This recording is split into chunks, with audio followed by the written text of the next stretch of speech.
Hi guys, Redneck Wannabe here. I hope all is well with you and your family today. So back in the Old West, remember how they had cattle barons? Well, maybe I'm a chicken baron today. So you know how one of my goals is I want to start raising meat birds. And there's a friend of mine who has a couple acres, and he's raising primarily laying hens, but he's also raising meat birds. And he doesn't do it all the time. He does it 3 or 4 times during the year, and he'll have 200 to 300 meat birds. And he has his own.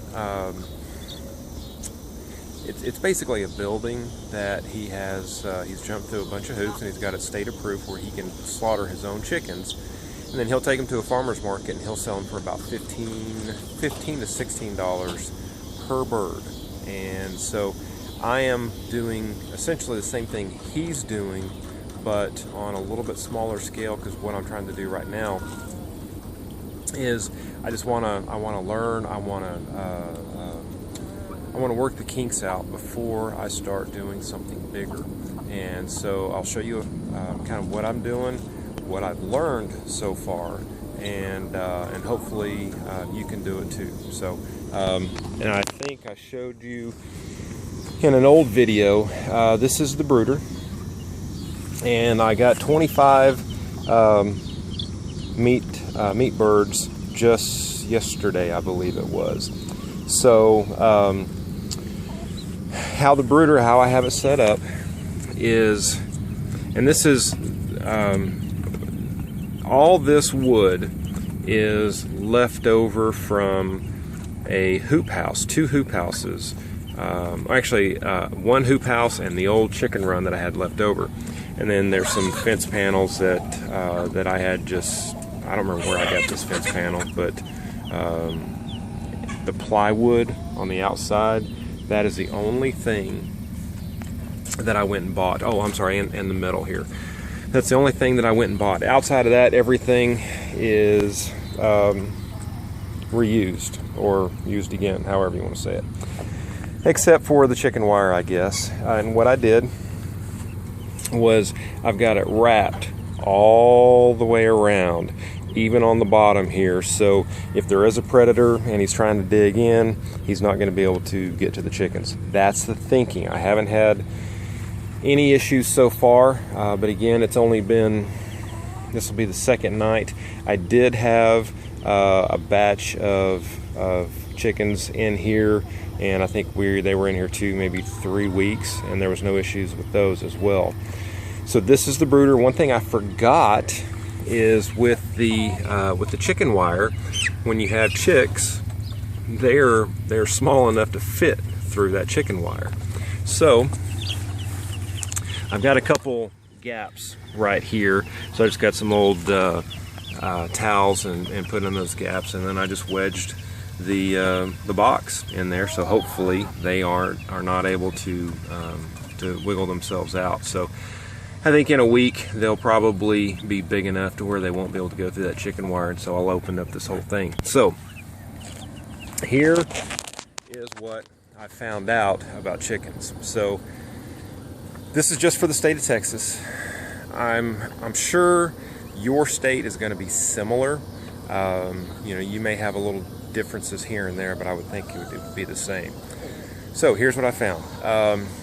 If I'm going to raise birds for eggs, I can do that with a whole lot less, we'll just say, regulation. And if you can't tell, when it comes to state, or really when it comes to any government whatsoever, what's the word I'm looking for? Contempt. I have contempt. Just don't tell me how to run a business. Don't tell me how to run my life. Leave me alone, So maybe you're the same way. I just have outright contempt for all of the unelected bureaucrats that are trying to tell me how to live my life and what's best for me. So sorry for that soapbox, but that just... Anyway, as far as, let's see, eggs. So I can sell as many eggs as I want to from from myself to a private individual. 100 dozen if I wanted. Once I sell eggs to a supermarket, a distributor, what have you, I need to go get, sorry, there's gnats. I need to go get licensed by the state. And that is, I want to say 105 bucks, something like that. And for every 30 dozen eggs I sell to a retail establishment, I have to pay the state 6 cents for every 30 dozen. And so you know that 6 cents goes a long way. So anyway, that's what I found out about eggs. Again, this is the state of Texas. It could be somewhere, it's probably similar, but probably a little bit different in your state. As far as meat birds go, I have to get licensed, and I want to say that was $105 or $150 to get the license, and it's a food manufacturer's license, I believe is what it is. And so number one, I have to get licensed. I have to create a label, and I have to put it on the bird, or the finished birds. So here's what I'm going to do for meat birds. I'm going to take the birds. I'm going to take them to a state licensed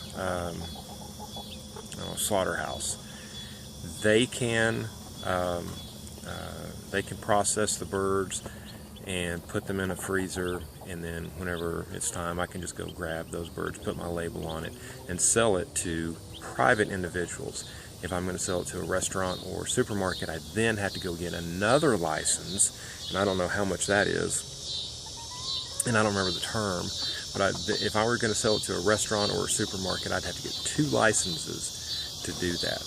And one of the things with the birds is I have to have a separate building and a separate freezer. It cannot be attached to, sorry, these gnats are bugging me. It cannot be attached to my house. I have to have a separate building and a separate refrigeration. I'm not going to do that. The friend of mine that's raising chickens, he has that. He can do that. I'm not going through that expense, to build, let's just say 10,000 bucks to build a small little building to process. I'm not going to do that. So what I can do is I can take it to the processor, and say, for example, let's just say September 1st. I plan on selling all my birds September 1st, and I take in however many orders from however many people. So maybe August 28th, I take the birds over to get slaughtered. September 1st, they're ready. I go grab the birds, I guess just in time, and put them in my freezer and go take them to a central place for delivery. So I think that's the way that I'm going to go, because I'm not going to build a separate building. So that's what I found so far.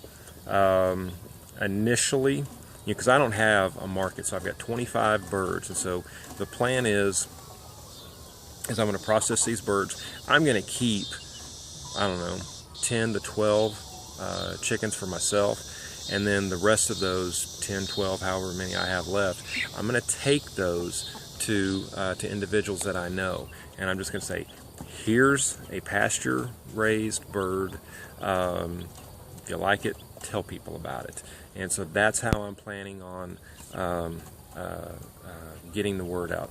I could go to a farmer's market and maybe take pre-orders, maybe take half down and half, whenever I deliver the birds. I haven't really thought, that just popped in my mind. I haven't thought much about it. But I think for right now, I'm just going to start off by, friends and acquaintances that I know, just give them a bird and just say, hey, other people, let them know about me. So I think that's what I'm going to do.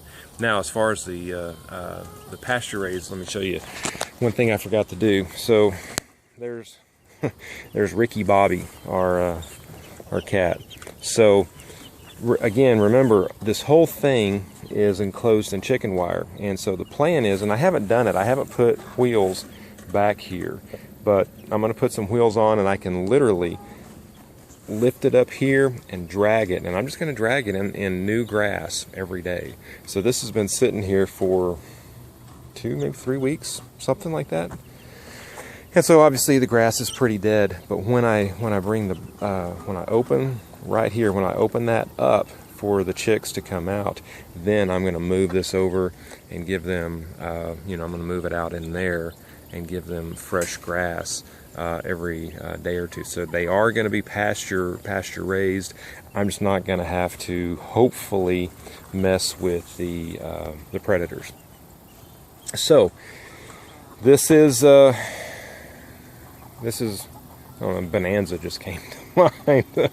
This is my chicken bonanza. So I think they were cattle ranchers in that show. I don't remember. That was a long time ago. So anyway, here's raising meat birds. So I will keep you up to date. I hope you can take this and do the same, or hopefully you can do better. So anyway, I appreciate y'all. Y'all take care. Bye.